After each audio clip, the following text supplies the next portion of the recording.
ज्ञानतिमिरान्धस्य ज्ञानाञ्जनेन शलाकाय चक्षुरुन्मिलितं येन तस्मै श्रीगुरवे नमः। वाञ्छाकल्पतरुभ्यश्च कृपासिन्धुभ्येव च पतितानां पावनेभ्यो वैष्णवेभ्यो नमो नमः। जय श्री कृष्ण चैतन्य प्रभु नित्यानंद श्री अद्वैत गदाधर शिवासादि गौर भक्तवृंद। हरे कृष्ण कृष्ण कृष्ण हरे हरे, हरे राम राम राम हरे हरे। तो हम लोग आज की क्लास स्टार्ट करते हैं। हमारा आज का टॉपिक है टीचिंग्स ऑफ प्रहलाद महाराज। यानी हम प्रहलाद महाराज की जो शिक्षा है उनको श्रवण करेंगे। तो उनके कुछ बहुत 11 इम्पोर्टेंट शिक्षाएं जो उन्होंने हमें दी है एट द एज ऑफ 5। ये सब कुछ उन्होंने एट द एज ऑफ 5 हमें बताया कि हमें कैसे जीवन जीना है, एक भक्त ह्यूमन लाइफ का कैसे कितना इम्पोर्टेंस है और उसको क्या कैसे करना है, जिससे हमें भक्ति की सेंस से स्टार्ट कर लेनी चाहिए। हमारे लाइफ को हमें सेंस ग्रेटिफिकेशन या भौतिक इसमें जो सेंसेस है हमें उसको ग्रेटिफाई करने के लिए हमें अपना जीवन का समय नहीं बर्बाद करना है।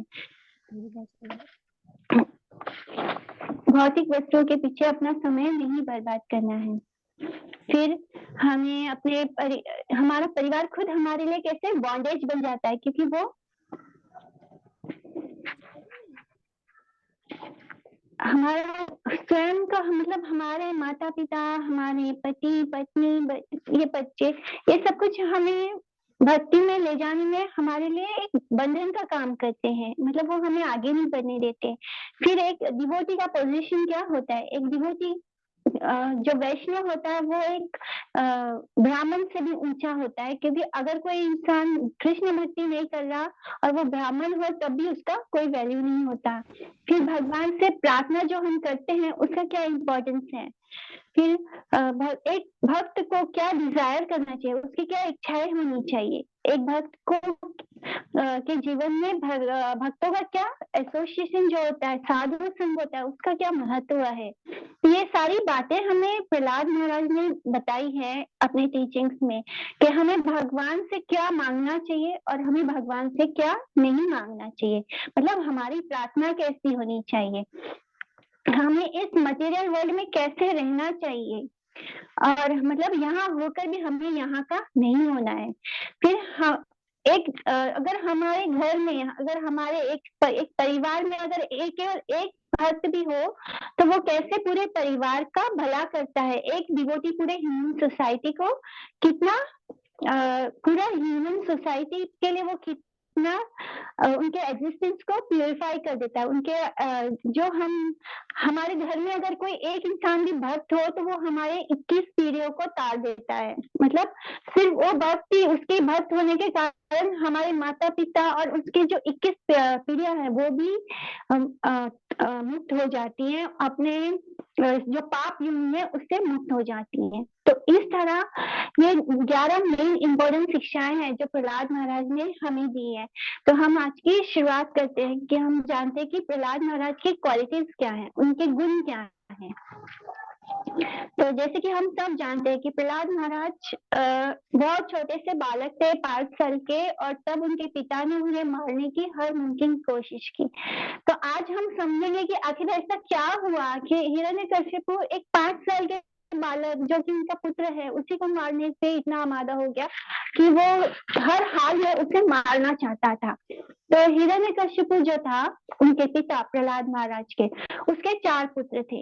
सारे बहुत वेल क्वालिफाइड थे, बहुत अच्छे थे, बहुत गुणवान थे, और इनमें से जो प्रहलाद था वो सबसे श्रेष्ठ पुत्र था, बेस्ट था, और अपने गुणों के चलते वो बहुत ही महान था। प्रहलाद महाराज के अंदर स्वाभाविक रूप से कृष्ण के प्रति भक्ति थी, प्रेम था, और किंचन भक्ति जिसके बारे में हम बोलते हैं हमेशा कि भक्त को अकिंचन होना चाहिए, चाहे उसके पास कुछ भी हो और चाहे उसके पास कुछ भी ना हो, लेकिन उसे सिर्फ एक ही चीज की इच्छा होनी चाहिए कि उसे कृष्णा को सर्व करना है, उसे कृष्णा से की भक्ति करनी है। मतलब उसकी भक्ति मार्ग में कोई भी चीज बाधा नहीं होनी चाहिए, चाहे वो गरीब हो, चाहे वो दुनिया का सबसे अमीर व्यक्ति हो, लेकिन उसका वो लक्ष्य सिर्फ कृष्ण को सेटिस्फाई करना होना चाहिए। तो ये होती है अकिंचन भक्ति, केवल भक्ति। और जो व्यक्ति जितना कृष्ण में रचा बसा होता है वो उतना ही महान होता है। तो यह गुण भी प्रहलाद महाराज जी में था। और वो हमेशा उपासना के मूड में होते थे, यानी उन्हें भक्तों के निकट रहना अच्छा लगता था, भक्तों का संग करना अच्छा लगता था, उन्हें हर समय भक्ति के बारे में बोलना अच्छा लगता था। और जो कृष्ण कॉन्शियस में रहना चाहता है वो भक्तों का संग जरूर करेगा। और फिर वो मायावादी, यानी उन्हें मायावादी जो हम मायावादी इसको भी बोल सकते हैं कि जो लोग जितना मटेरियल लाइफ में इन्वॉल्व होते हैं वो भी मायावादी है, क्योंकि वो माया के बंधन में है, वो हमेशा माया की चीजों को इकट्ठा करने में लगे रहते हैं। तो इस तरह वो ऐसे संगत से दूर रहना चाहता था। असुर कुल में जन्म लेने के बाद भी असुर नहीं था प्रहलाद महाराज, वो एक बहुत ही ग्रेट डिवोटी था भगवान कृष्ण का, उसका जन्म ही असुर कुल में हुआ था। तो ऐसे जन्म होने के बाद, ऐसे संगत, ऐसे एसोसिएशन में होने के बाद भी असुरी क्वालिटी नहीं थी प्रहलाद महाराज में। प्रहलाद महाराज कभी ही मुश्किलों से नहीं डरे, मटेरियल डिजायर्स में कभी उनको अंदर जगह नहीं बनाई। वो उनके ऊपर तो जैसे मुश्किलें आई हैं, हमारे जीवन में ऐसी मुश्किलें नहीं आती। हम छोटी छोटी मुश्किलों को इतना बड़ा बना देते हैं और कहते हैं हमारे पास चैंटिंग का टाइम नहीं मिल रहा, हमें जब करने का समय नहीं है, हमारे घर वाले हमारा साथ नहीं देते। प्रहलाद महाराज के साथ उनके घर का, उनके परिवार का एक सदस्य भी उनके फेवर में नहीं था, यहाँ तक कि उनके अपने पिता उनके दुश्मन बन गए थे। और उनके साथ जो जो किया है वो तो शायद हम सबके साथ कभी हुआ भी नहीं, फिर भी वो हर मुश्किल का सामना करते जा रहे थे और बहुत ही शांत स्वभाव से कर रहे थे। उनके अंदर जरा भी एंजाइटी नहीं आता था, जरा भी उनको डर नहीं लगता था, भय नहीं लगता था। उन्होंने अपनी सारी इंद्रियों या सेंसेस को भगवान की भक्ति में यूज कर लिया। उनके सारे डिजायर सिर्फ क्या थे, हरि भक्ति में थे, यानी भगवान के नाम जप और उनकी सेवा में ही उनकी इच्छा थी, उसके अलावा वो और कुछ सोचते नहीं थे। प्रहलाद महाराज परमात्मा की सभी चीज से प्रेम करते थे। तो इससे और कोई गुण मनुष्य में नहीं हो सकता कि सिर्फ कृष्ण ही है जो सारे जीवों से प्रेम करते हैं, लेकिन प्रहलाद महाराज एक मनुष्य होके भी वो परमात्मा के तरह, मतलब जैसे भगवान हर जीव के हृदय में वास करते हैं, वैसे वो हर जीव से प्रेम करते थे, उन्हें किसी से घृणा नहीं थी। तो ये उनका सबसे बड़ा गुण था। फिर प्रहलाद महाराज के कारण एक, मतलब वैकुंठ में परमात्मा के रूप में नहीं रहते हैं। विष्णु जी जो है वो वैकुंठ में हर जीव के अंदर नहीं वास करते वैकुंठ में, क्योंकि हर जीव भगवान के स्वरूप में होता है। तो हर कोई भगवान की तरह होता है, भगवान जैसा ही होता है वैकुंठ में। तो वहां पर कृष्ण परमात्मा के रूप में नहीं है, वो सिर्फ इस संसार में पालन पोषण करने के लिए भगवान सभी, मतलब भगवान हम सबके साथ परमात्मा के स्वरूप में सिर्फ इस मटेरियल वर्ल्ड में है, वैकुंठ में नहीं है वो परमात्मा के रूप में। तो प्रहलाद महाराज ने भगवान से रिक्वेस्ट किया कि मतलब अगर भगवान जी इस पूरे संसार को वैकुंठ में भेज दे तो उन्हें परमात्मा बन के इतना काम नहीं करना पड़ेगा, इतनी रिस्पॉन्सिबिलिटी नहीं लेनी पड़ेगी, क्योंकि यहाँ पर वो हर जीव के हृदय में रहते, तो उन्हें हर जीव का जो है वो साक्षी है और हर किसी का उनको हिसाब किताब रखना पड़ता है। लेकिन अगर ये पूरा, अगर वो सभी जीवों को वैकुंठ में भेज दे तो उन्हें उनकी रिस्पॉन्सिबिलिटी खत्म हो जाएगी। तो इसी तरह प्रहलाद महाराज ने क्या किया, उन्होंने भगवान जी से रिक्वेस्ट किया कि वो ब्रह्मांड के सभी जीवों को वैकुंठ में भेज दें, क्योंकि उनके हृदय में इतनी करुणा थी। तो भगवान जी ने एक पूरे ब्रह्मांड के जीवों को उनके रिक्वेस्ट पर, प्रहलाद महाराज जी के एक रिक्वेस्ट पर उन्होंने एक ब्रह्मांड के जितने भी जीव थे उन सबको वैकुंठ सेंड कर दिया। और हम लोग इस बात का अंदाजा नहीं लगा सकते कि एक ब्रह्मांड में कितने जीव हैं, और ऐसे अनगिनत ब्रह्मांड है। हम बस एक यूनिवर्स को लेकर बैठे हैं कि हाँ, हमारे साइंटिस्ट नासा में बैठ के बस इसको ही सर्च आउट कर रहे हैं, बट उनको नहीं पता कि ऐसे अनगिनत ब्रह्मांड है जो भगवान के श्वास के साथ बाहर सस्टेन करते हैं, और श्वास जब वो अंदर लेते हैं तो सब कुछ उनके अंदर चला जाता है, खत्म हो जाता है ब्रह्मांड। तो इस तरह का एक ब्रह्मांड प्रहलाद महाराज जी के कहने पर भगवान ने सबको सब मटेरियल जीवों को वैकुंठ सेंड कर दिया था। प्रहलाद महाराज एक अद्वैत प्रेमी भक्त थे, एक दास की तरह वो रहते थे, हमेशा उनका स्वभाव एक दास की तरह था। और फिर जो दीन गरीब थे उनके प्रति उनके मन में एक पिता के भांति सम्मान था, और जो उनके उनके उम्र के बच्चे थे, उनके उनके लोग थे, उनके साथ वो मित्र की तरह थे, और उनको अपने प्रतिद्वंदी नहीं समझते थे। हम लोग का सबसे बड़ा प्रॉब्लम यही होता है, जब हम अपने हम उम्र लोगों के बीच होते हैं तो हम उन्हें अपना प्रतिद्वंदी समझते हैं, हम उनके साथ कंपटीशन करना चाहते हैं। बट ये वाला गुण प्रहलाद महाराज जी के अंदर नहीं था, वो किसी को भी अपना प्रतिद्वंदी नहीं, अपना मित्र मानते थे। प्रहलाद महाराज के गुणों को सुनने से, मतलब हम जो अभी ये श्रवण कर रहे हैं, इनके गुणों को सुनने से ही हमें भक्ति प्राप्त होती है, हम श्रेष्ठ होते हैं। प्रहलाद महाराज ब्रह्मा जी जैसे कुंती महारानी ने बताया था कि जन्म ऐश्वर्य सुता शिविर ईधा मान मदा पुमान। तो जिन लोगों के अंदर अच्छा जन्म, अच्छा बहुत धनवान होते हैं, ऐश्वर्य होता है, जो बहुत पढ़े लिखे होते हैं या जो बहुत सुंदर होते हैं, उनके अंदर ऑटोमेटिकली घमंड आ ही जाता है, जिस कारण वो भक्ति नहीं कर पाते। बट प्रहलाद महाराज ब्रह्मा जी की चौथी पीढ़ी थे, उनका जन्म ऊंचा था, विद्या भी उनके पास बहुत थी, बहुत ज्ञानी थे प्रहलाद महाराज। और फिर उनका रूप जो था वो डार्क कलर स्किन थे, और भगवान कृष्ण की तरह वो भी डार्क स्किन थे, और बहुत सुंदर स्वरूप था उनका, यानी रूप में भी वो कोई कमी नहीं थी, और बहुत धनी तक थे, क्योंकि वो हिरण्यकशिपु के पुत्र थे, और हिरण्यकशिपु तो पूरे पृथ्वी को रूल कर रहा था उस वक्त, तो वो काफी धनी भी थे। तो ये चारों चीजें होने के बावजूद वो एक अकिंचन विभूति थे, एक भक्त थे। इतना सब होने के बाद भी अकिंचन थे। और आजकल लोग थोड़ा सा धन आता है तो क्या होता है, वो किसी के, हम अगर ऐसे लोगों को हरे कृष्णा भी बोल दे तो वो हमें इग्नोर कर देंगे, यानी कि हमें हर चीज का कितना अहंकार आ जाता है, थोड़ा सा भी कुछ हमारे पास ज्यादा हो जाए दूसरों से तो हम उसको पूछते भी नहीं है। तो ये चीज प्रहलाद महाराज में नहीं थी, तो ये उनका बहुत ही श्रेष्ठ गुण है कि इतना सब कुछ होने के बाद भी उनके अंदर अकिंचन भक्ति थी। प्रहलाद महाराज ने विपत्ति के सामने भी भक्ति करते रहे, और कभी भी कृष्ण का नाम जप नहीं छोड़ा। उनके पिता ही उनके दुश्मन थे, ऐसा मतलब बहुत रेयर होता है कि पिता इस तरह दुश्मनी करे।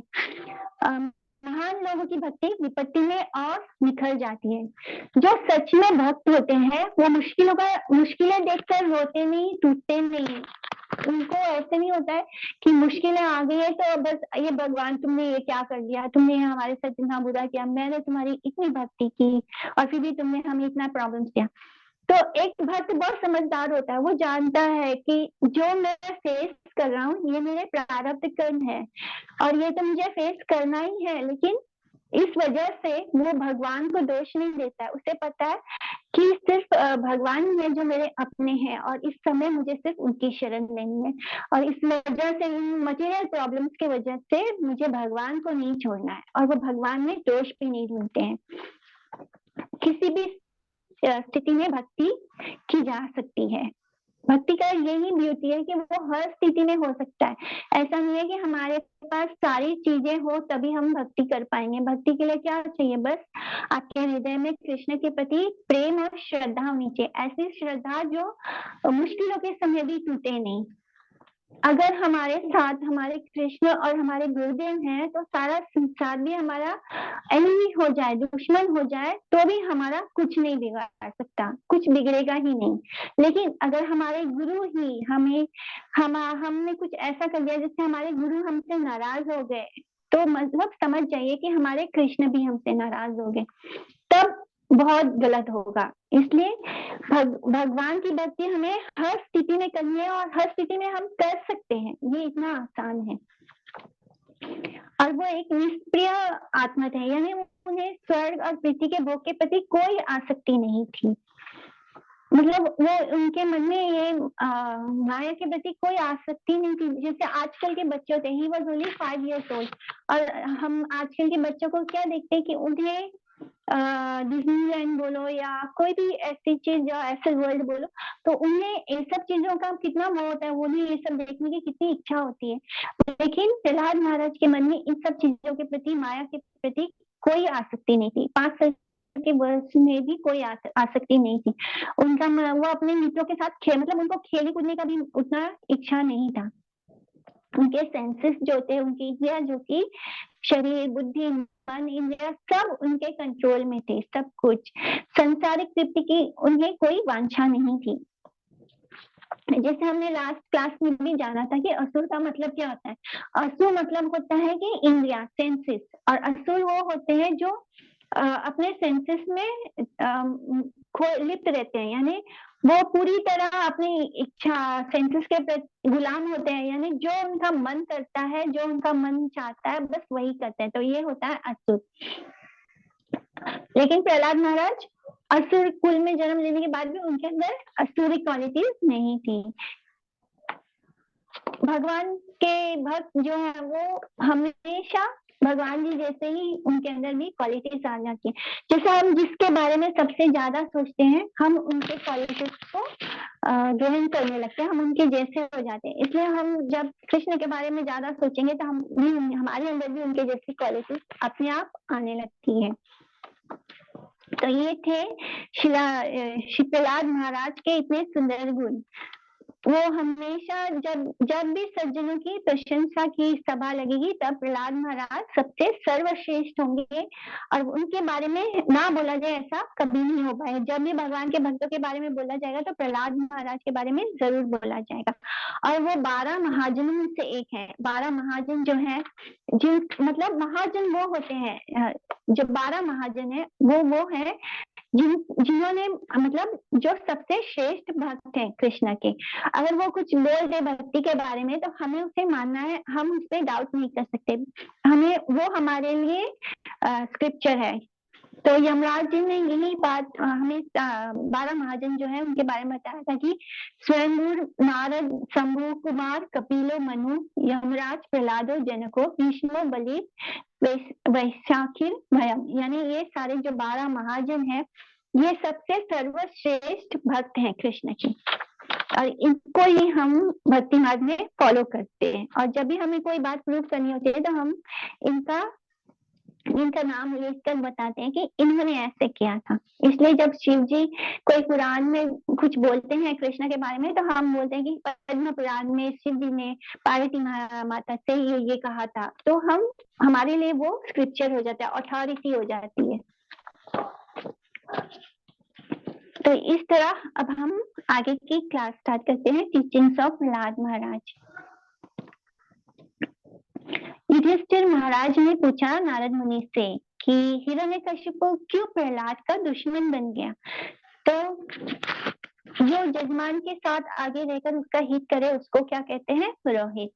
तो असुरों ने शुक्राचार्य को पुरोहित चुना था। शुक्राचार्य जो थे वो बहुत ही इंटेलिजेंट थे।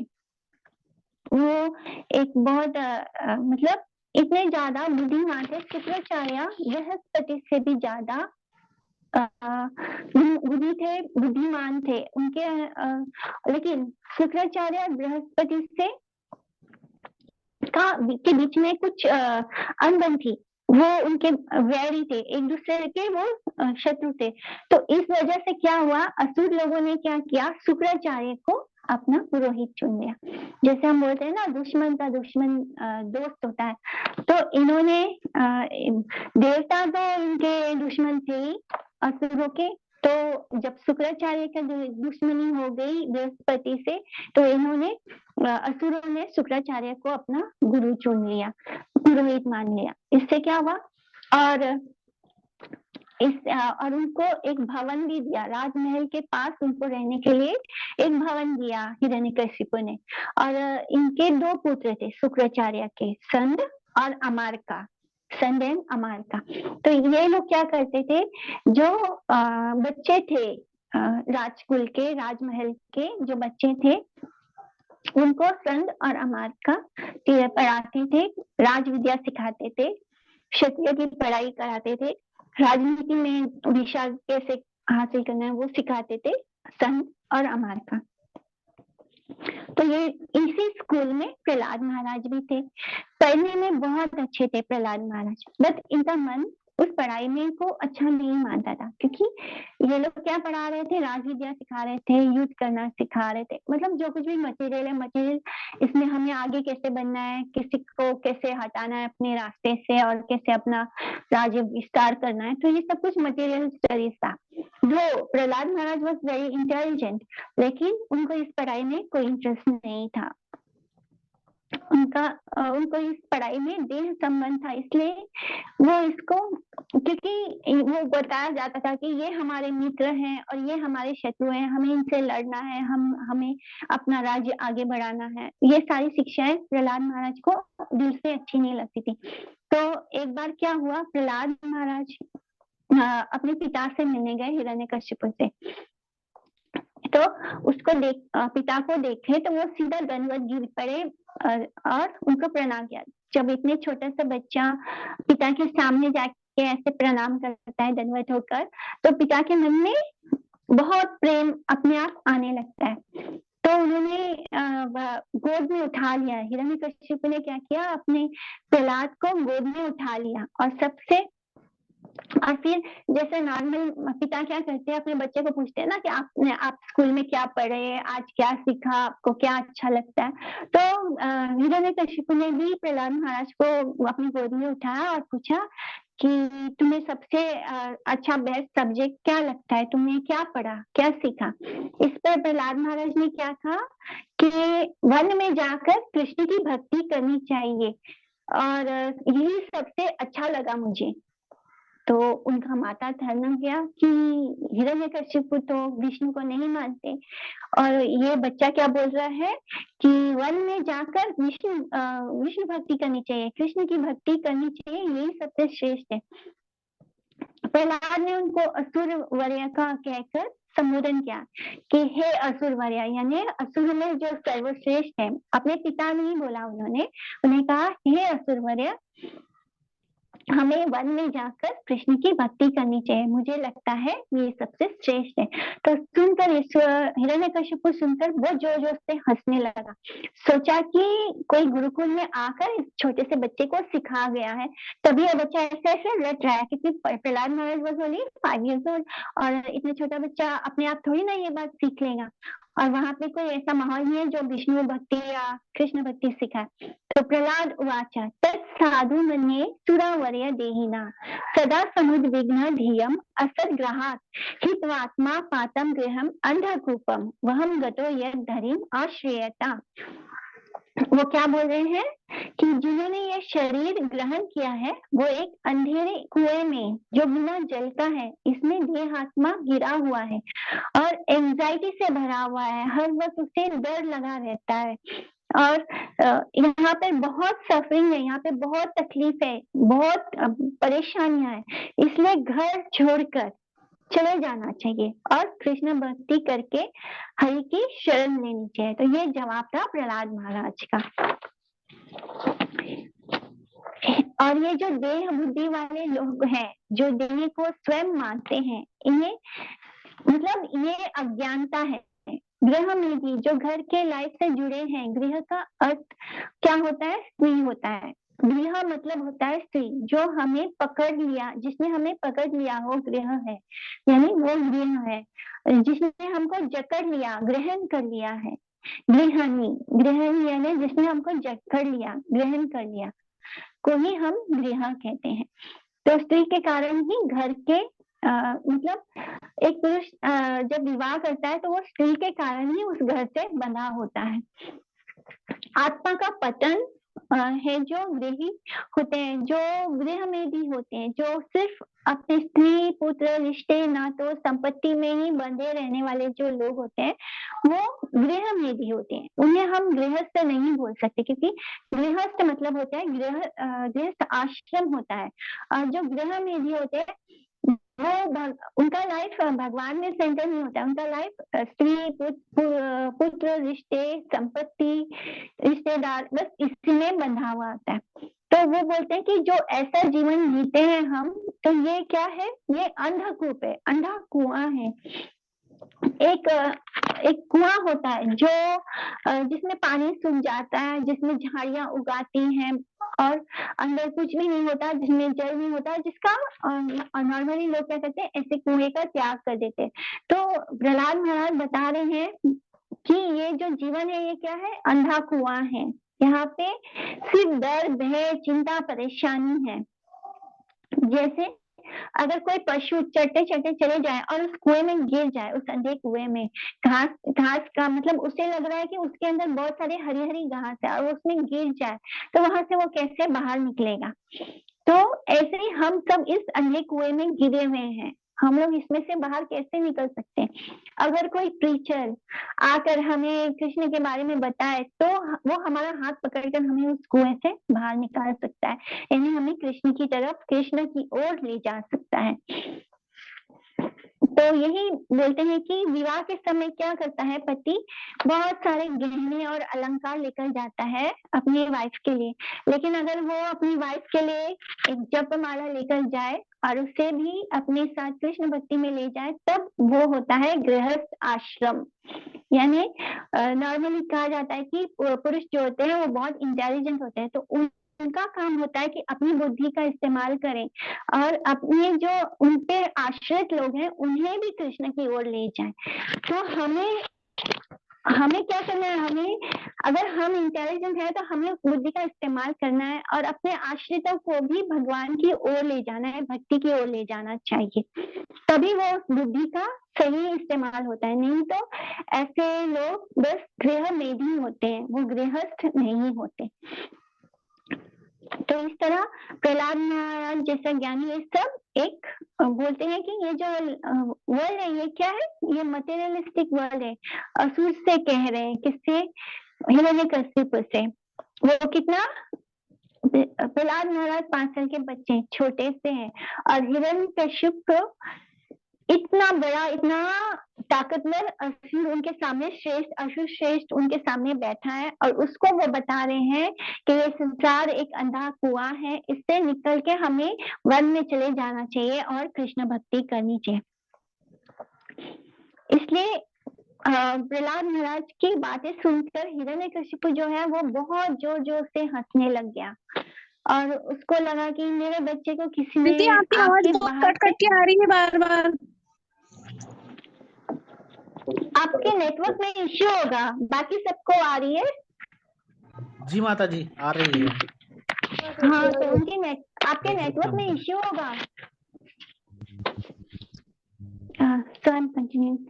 तो हिरण्यकशिपु बहुत हंसने लगा, उसको लगा कि हाँ ये कोई तो मतलब गुरुकुल में आ गया होगा और उसने बच्चे को ऐसे ऐसे पट्टी पढ़ा दी है, तो वही बोल रहा है, रटा रटाया बोल रहा है, वेश बदलकर कोई गुरुकुल में आया था। तो वो स्तंड और आमार का, जो कि शुक्राचार्य के पुत्र हैं और इनके टीचर हैं, डेमन प्रिस्ट हैं, को उनको बुलाया और बोला कि क्या कोई वैष्णव आया गुरुकुल में। तो पूछते हैं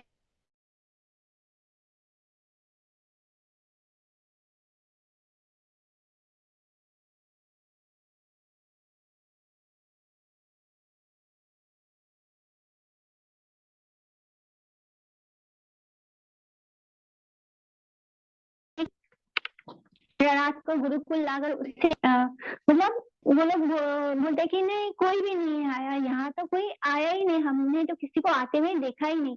तो अब ये, क्योंकि अब बात इन दोनों टीचर्स पे आ गई, तो अब ये लोग क्या करते हैं, प्रहलाद महाराज को बिला फुसला कर गुरुकुल में पूछते हैं, कोशिश करते हैं जानने की कि क्या इन्होंने किसी से मिला है, क्या कोई आया था इससे मिला है, बात किया है।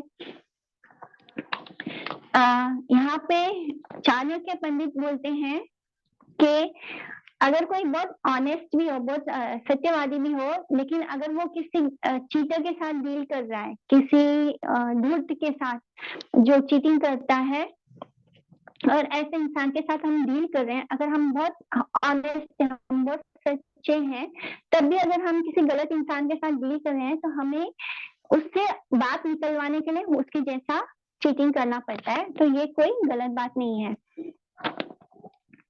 तो इसी तरह अबसंद और अमाका बहला फुसलाकर प्रहलाद महाराज को पूछते हैं, वत्स प्रहलाद भद्रम ते सत्यम कथाए मां ऋषा बालन अति कुतस्तुभ्यम ऐशा बुद्धि विपर्या।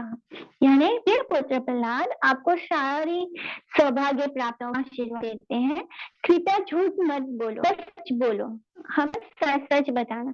ये जो बाकी लोग हैं वो आपके जैसे बात नहीं करते, वो तुम्हारी तरह कुछ और नहीं बोलते जो हमने सिखाई होते हैं। आपने ये सब कैसे सीखा, इस तरह तुम्हारी बुद्धि कैसे खराब हो गई। प्रहलाद महाराज सही बोल रहे हैं कि हमें भक्ति करनी चाहिए, लेकिन ये असुर है, तो ये असुर क्या बोल रहे हैं कि तुम्हारी बुद्धि कैसे खराब हो गई, तुम ऐसे गलत गलत क्यों बोल रहे हो।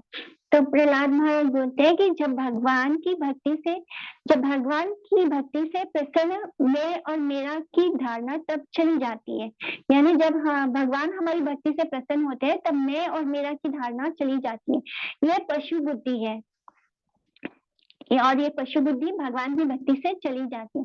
जब भगवान हमारी भक्ति से प्रसन्न होते हैं, तब जीव समझता है कि हर कोई इटर्नल है, शाश्वत है, भगवान का सर्वेंट है, भगवान का दास है, इसलिए हम सब भगवान के दास है, और उसके मन में किसी के लिए कोई भेदभाव नहीं है, तो वो सबको अपना मानता है। आप ऐसा सोच सकते हो कि विष्णु आपका शत्रु है, क्योंकि उन्होंने क्या बोला, तुम्हारी बुद्धि कैसे खराब हो गई। तो वो बता रहा है, प्रहलाद बोल रहा है कि आप ऐसे सोच सकते हो कि विष्णु आपका शत्रु है और मैं उनकी तरफदारी कर रहा हूँ, मैं उनकी तरफ से बोल रहा हूँ, पर उस विष्णु ने मुझ पर कृपा की है।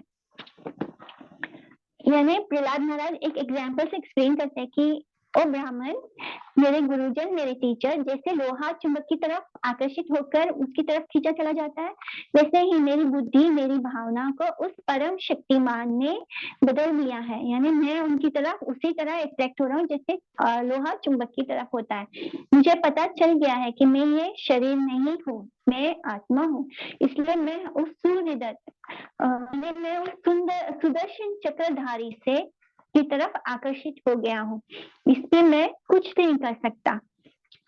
ये सुनकर दोनों जो शुक्राचार्य के बेटे हैं, संद और अमासा, बहुत गुस्सा हो गए, क्योंकि वो हिरण्यकश्यप के नौकर हैं और वो बुरा व्यवहार तो नहीं कर सकते राजा के पुत्र के साथ, यानी कि प्रहलाद के साथ, और बोलते हैं कि एक छड़ी लेकर आओ, इसके कारण हम दोनों फंस जाएंगे, क्योंकि ये हिरण्यकश्यप तो हम दोनों को छोड़ेगा नहीं।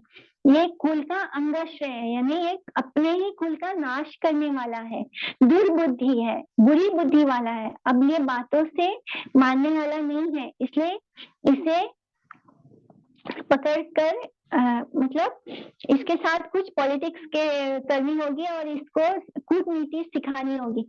तो यानी कूटनीति की तरह इसको हमें अपने रास्ते पे लाना होगा, बिकॉज ये राजा का पुत्र है, तो उसे डायरेक्टली उसको धमकी नहीं दे सकते, तो उसको किसी तरह बातों में लाकर उसको सुधारना होगा।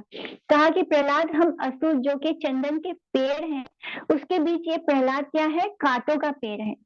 यानी चंदन के पेड़ के बीच में प्रहलाद को कांटों का पेड़ कह दिया। जो कुल्हाड़ी होती है उसकी लकड़ी कांटों के पेड़ की लकड़ी से बनती है, और ये प्रहलाद विष्णु की कुल्हाड़ी की लकड़ी बनकर हम चंदन के जैसे असुरों को काटेगा, जिससे हमारे कुल का नाश होगा। जो कुल्हाड़ी होती है उसकी जो लकड़ी होती है वो कांटों के पेड़ से बनी होती है, इसलिए बहुत मजबूत होती है। तो ये लोग क्या बोल रहे हैं कि ये जो प्रहलाद महाराज है, ये विष्णु की जो कुल्हाड़ी है उसका लकड़ी बन गया है और ये हम लोग को अब काटेगा। यानी ये हम पर जो भी, अगर प्रहलाद कुछ भी करेगा तो सबसे ज्यादा नुकसान किसका होगा, संध और अमासा का होगा, क्योंकि शुक्र जो हिरण्यकश्यप है ये इन दोनों टीचर्स को छोड़ेगा नहीं।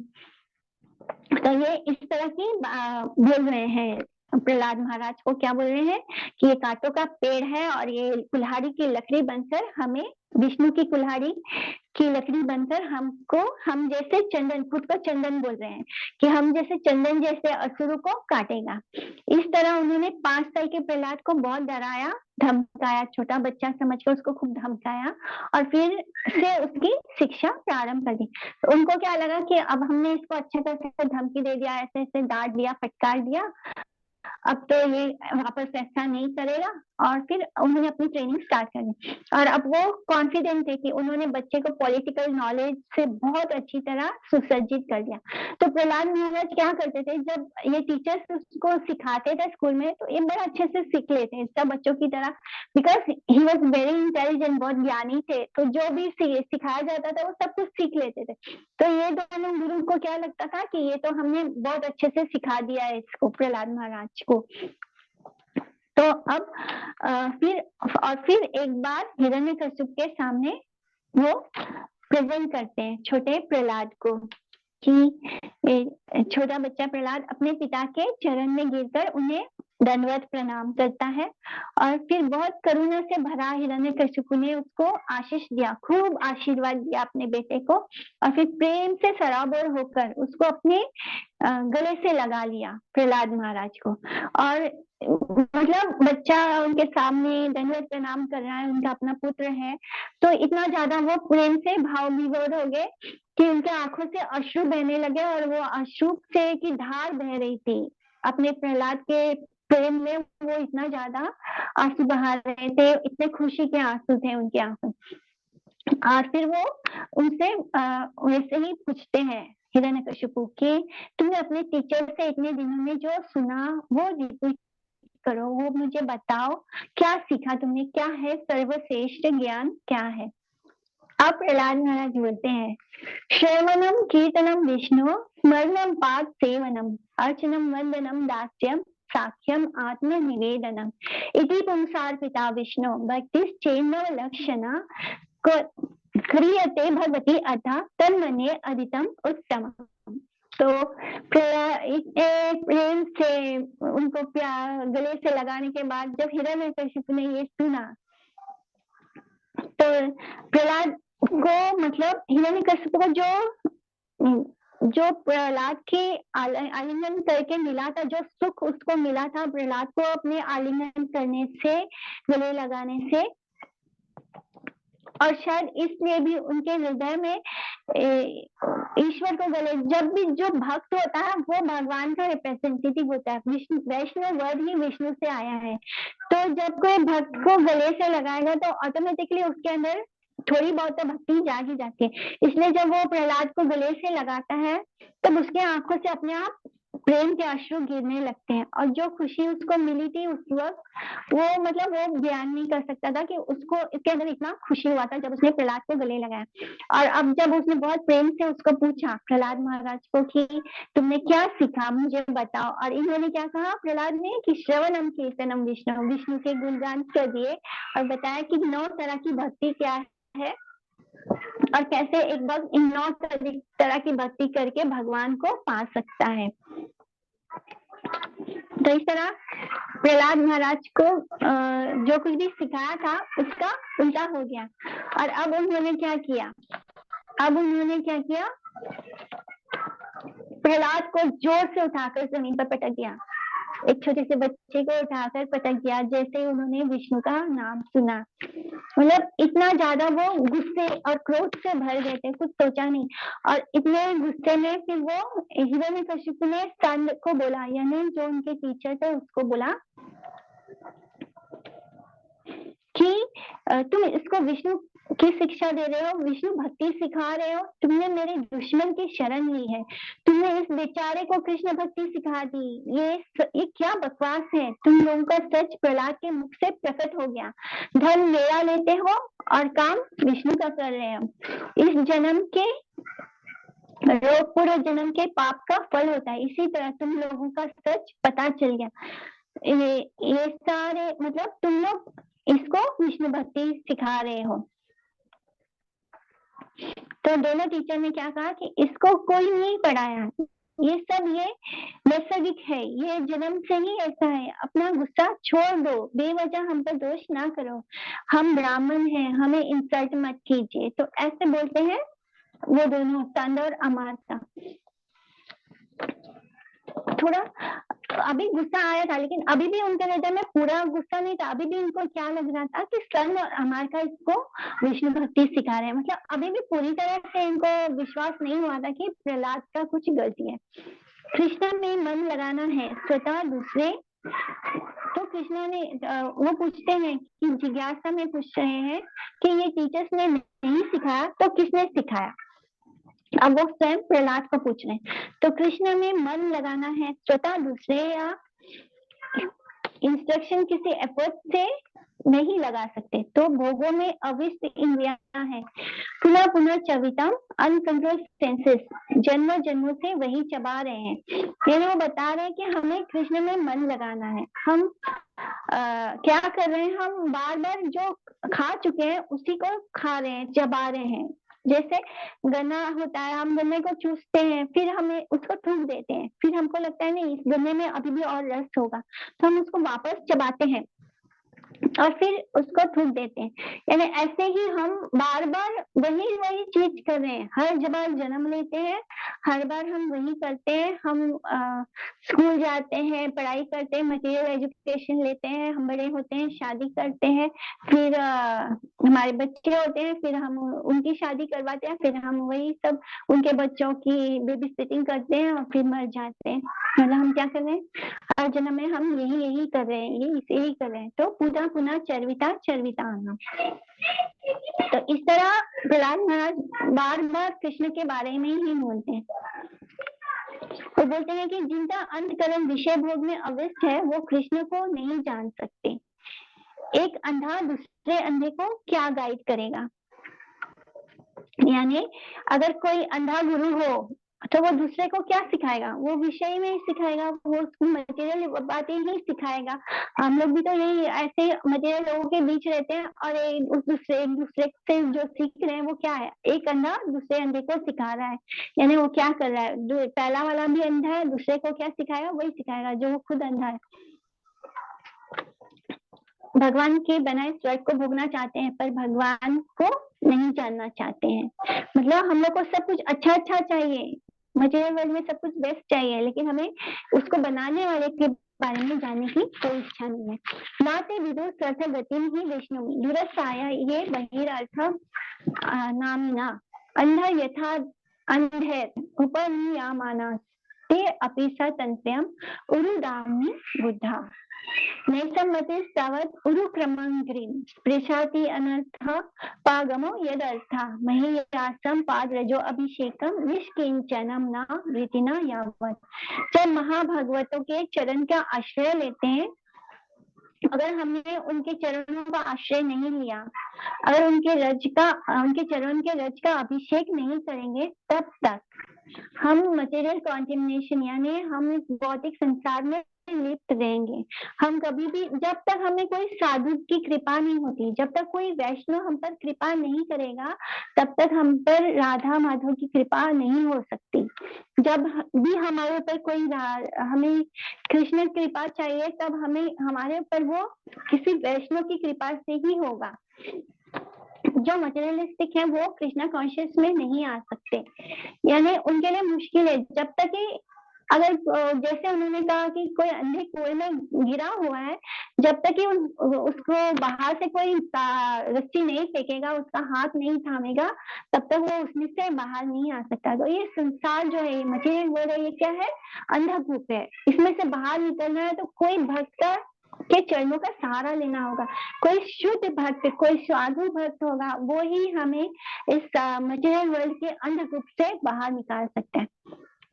बस इतना सुनना था कि हिरण्यकशिपु ने प्रहलाद को, जैसे मैंने कहा कि वो गोद से उठाकर गुस्से से जमीन पर पटक दिया, मतलब सारा प्रेम एक साइड, और उसने प्रहलाद को जमीन पे पटक दिया। और यहाँ से हिरण्यकशिपु के मन में अपने ही पुत्र के लिए घृणा पैदा हो गई। उसको लगने लगा कि ये मेरा पुत्र नहीं, ये मेरा दुश्मन है। इस तरह प्रहलाद महाराज हिरण्यकशिपु के पुत्र होने के बाद भी उनके दुश्मन की तरह हो गए। अहम आशा विष्टा कसाई भूत लोचना वध्यातम असा आयम वध्यो सराया तो नहीं रहता। गुस्से क्रोध से भरा हुआ एकदम लाल आंखें हो गई हिरण्यकश्यप की। उसने अपने सेवक से कहा, ओ असुर, ले जाओ इस लड़के को, इससे मर जाना चाहिए, ये विश्वास करने के लायक नहीं है, इसको जितनी जल्दी हो सके मार दो। जो मेरे दुश्मन की शरण ले रहा है वो मेरे या मेरे परिवार का क्या करेगा, ये इसको मार दो। ये कैसा बच्चा है, ये बच्चा बस 5 साल का है, बट फिर भी इसके मन में अपने माता पिता के लिए कोई स्नेह नहीं है। ये विष्णु की तरफदारी कर रहा है जो विश्वास करने योग्य नहीं है। मतलब विष्णु विश्वास करने योग्य नहीं है, ये बच्चा उसकी तरफदारी कर रहा है। इसके मन में मेरे लिए और अपने 5 साल के बच्चे के मन में तो माता पिता के प्रति स्नेह होता है, लेकिन इसके मन में तो अपने माता पिता के लिए कोई स्नेह है ही नहीं। ये विश्वासघाती है, इस पर विश्वास नहीं किया जा सकता। ये अपने चाचा की हत्या क्या उसकी दास की तरह उसकी सेवा कर रहा है। इसने उसके चाचा यानी हिरण्य कश्यप का जो भाई था उसको वरा अवतार में कृष्णा ने वरा अवतार लेकर उसका अंत किया था। तो ये बोले कि इसने अपने चाचा का जिसने हत्या किया उसकी तरफदारी कर रहा है, ये विश्वासघाती है।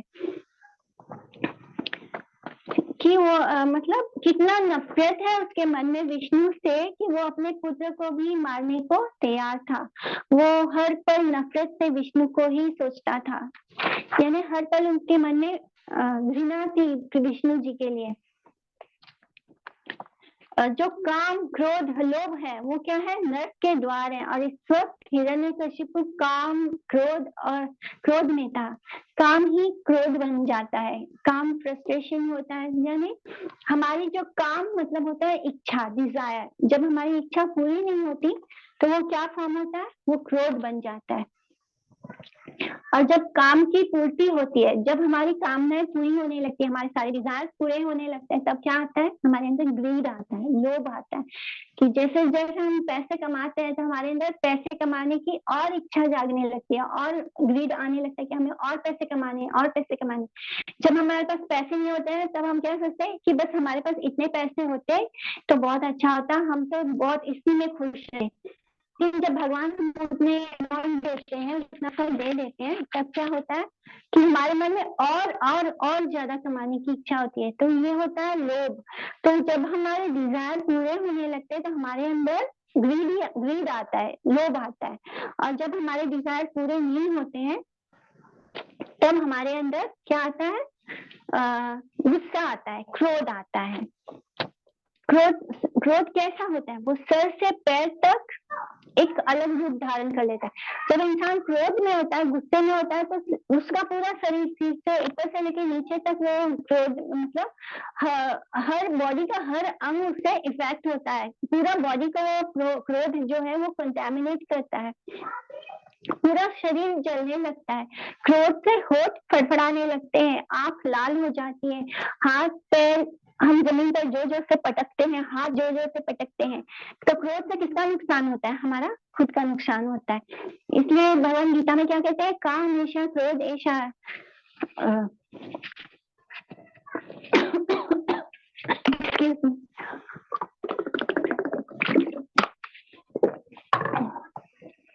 काम ऐसा क्रोध ऐसा रजोगुण समुद्भवा महाशनो महापापमा वेरिनम, यानी ये हमारे सबसे महा शत्रु है, महापाप है ये काम क्रोध लोभ।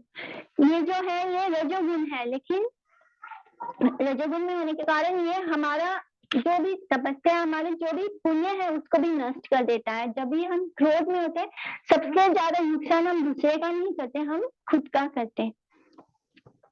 लेकिन कृष्ण जो है, कृष्ण के अंदर काम नहीं है, कोई इच्छा नहीं है, कोई डिजायर नहीं है, कोई क्रोध नहीं है। जैसे नारायण ऋषि वो कृष्ण है, कृष्ण का ही एक अवतार है।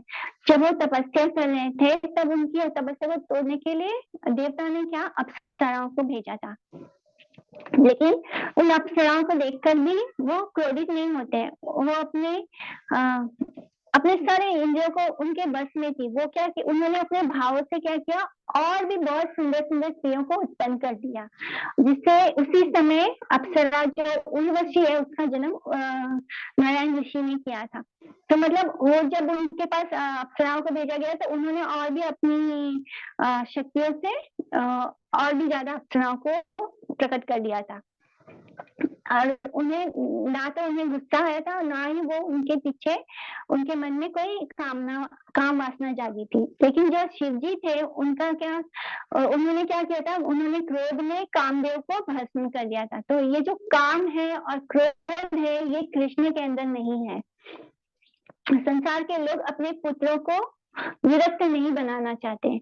मटेरियल वर्ल्ड में क्या है, हमारे घर में अगर कोई कृष्ण भक्ति में चला जाता है, जैसे हमारे यूथ में भी ऐसे बहुत सारे बच्चे हैं, अगर वो कृष्ण भक्ति में आ रहे होते हैं तो उन्हें ठीक से माला भी जप करने नहीं दिया जाता। घर वाले बोलते हैं नहीं तुम अभी नहीं करना है, ये माला नहीं जप करना है, भक्ति मतलब बहुत ज्यादा नहीं करनी है, व्रत उपवास नहीं रखना है, लहसुन प्याज नहीं छोड़ने देते हैं। मतलब हम अपने बच्चों को ये सब करने नहीं देते, हम उन्हें विरक्त नहीं होने देते, हम उन्हें संसार में ही लिप्त करना चाहते हैं। लेकिन हमें श्रीमद् भागवतम कहना है कि हमें तब तक माता पिता नहीं बनना चाहिए जब तक कि हम अपने बच्चों को कृष्ण भक्त नहीं बना सके। यानी एक इंसान को गृहस्थ आश्रम में तभी प्रवेश करना है जब वो अपने परिवार को कृष्ण भक्ति दे सके, जब वो अपने परिवार को आगे बढ़ाए तो उन्हें कृष्ण भक्त बना सके, तभी एक इंसान को गृहस्थ आश्रम में प्रवेश करना चाहिए।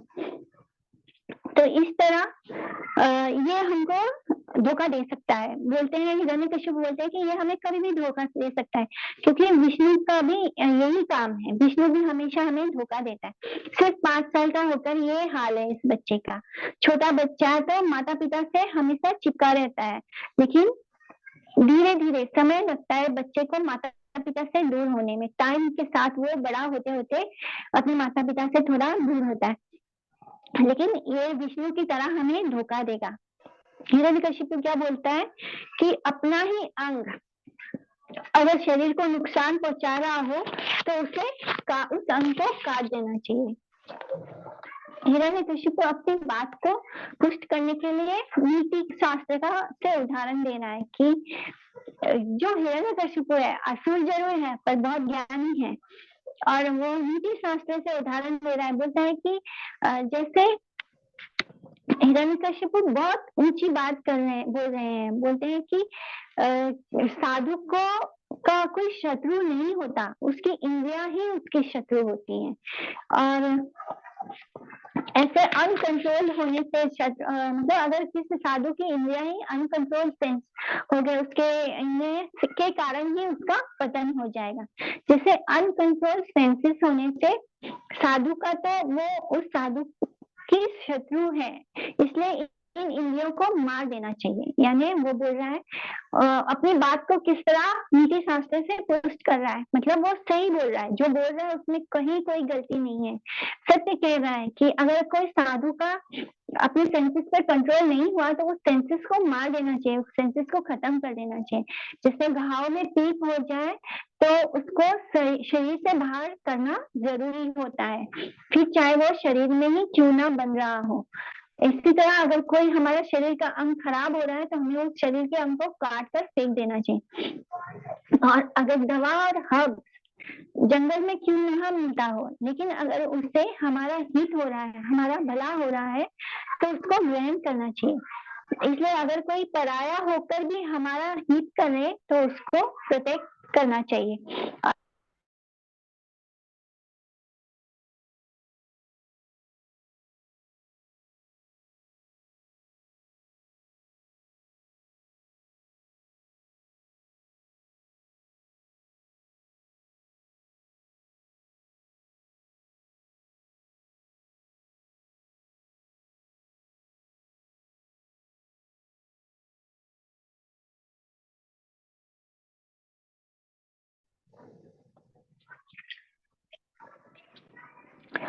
सबसे पहले प्रहलाद महाराज को मारने के लिए क्या हथियार यूज किया? त्रिशूल था।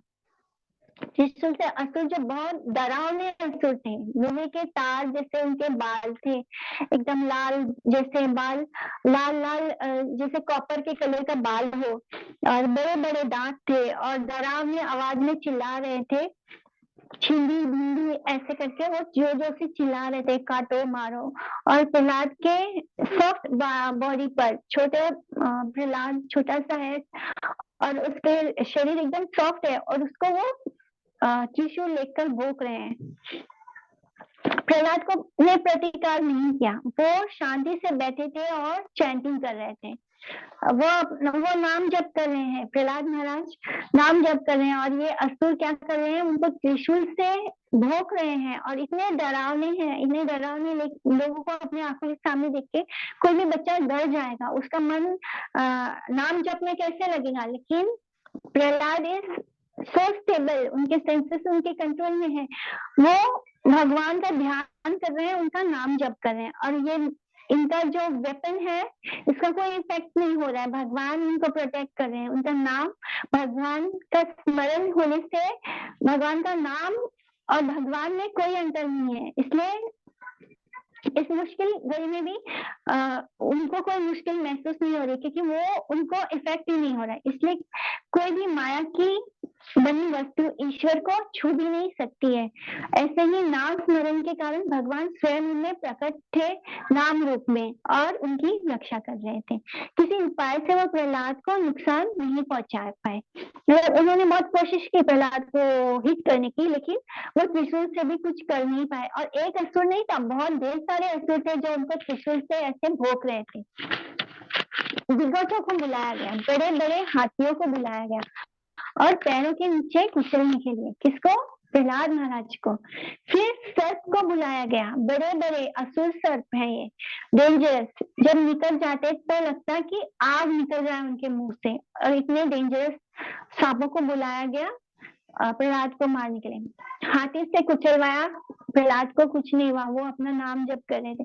सांप को बुलाया गया, उनके मुंह से आग उगल रहे थे, उसको भी कुछ नहीं हुआ। फिर ऊंचे पर्वत पर ले जाकर उससे वहां से उनको धकेल दिया नीचे। विष्णु ने उनको अपनी गोद में पकड़ लिया, क्योंकि हर वक्त उनका नाम जप चल रहा था, चैंटिंग चल रहा था।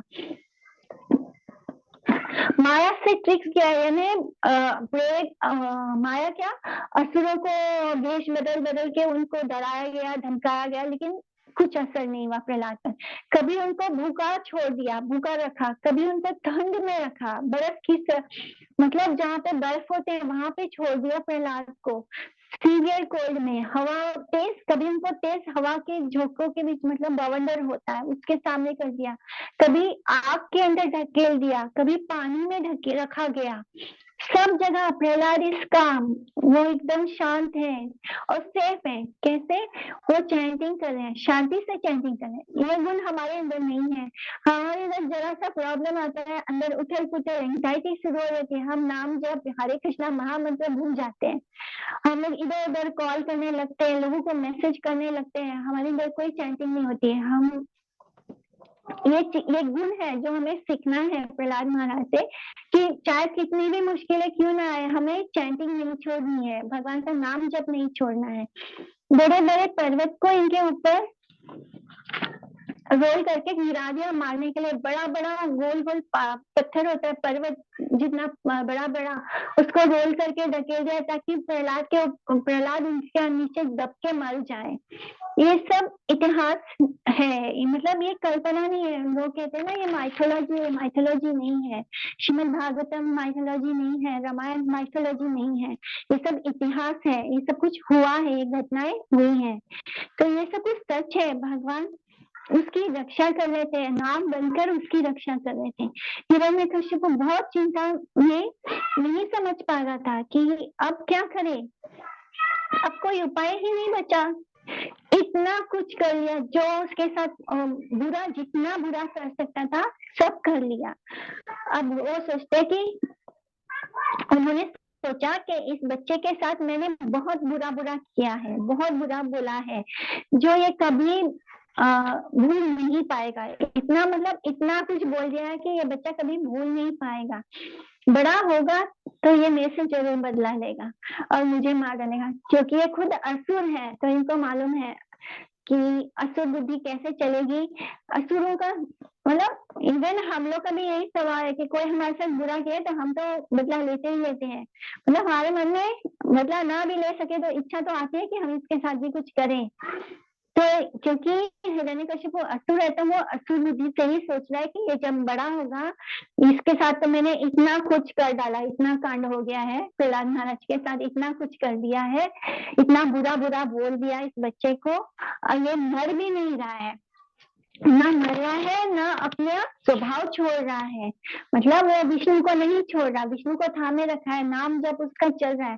सोचा कि इसको कोई भय ही नहीं है, ये ही जैसे अमर हो गया है, मतलब प्रहलाद ही अमर हो गया है। वो ऐसा लग रहा है कि कुछ भी कर लो ये मरेगा नहीं, और जब ये बड़ा हुआ तो ये पक्का में से बदला लेगा, क्योंकि ये असुर है तो ऐसे सोच रहे हैं। जबकि प्रहलाद महाराज भक्त हैं, और भक्त कभी किसी से बदला नहीं लेते, चाहे आप उनके साथ कितना भी बुरा कर लो, भगवान नहीं छोड़ते। भगवान जब भक्त के साथ कुछ गलत होता है तो भगवान नहीं माफ करते, भक्त माफ कर देता है, भगवान नहीं करते। तो ये इनको क्या बोला है कि ऐसा लग रहा है कि ये प्रहलाद ही अमर हो गया है। तो इस तरह वो प्रहलाद के बारे में सोच रहे हैं। अखिल आत्मा वस्तु कोई भी काम नहीं कर सकती अगर भगवान ना चाहे तो।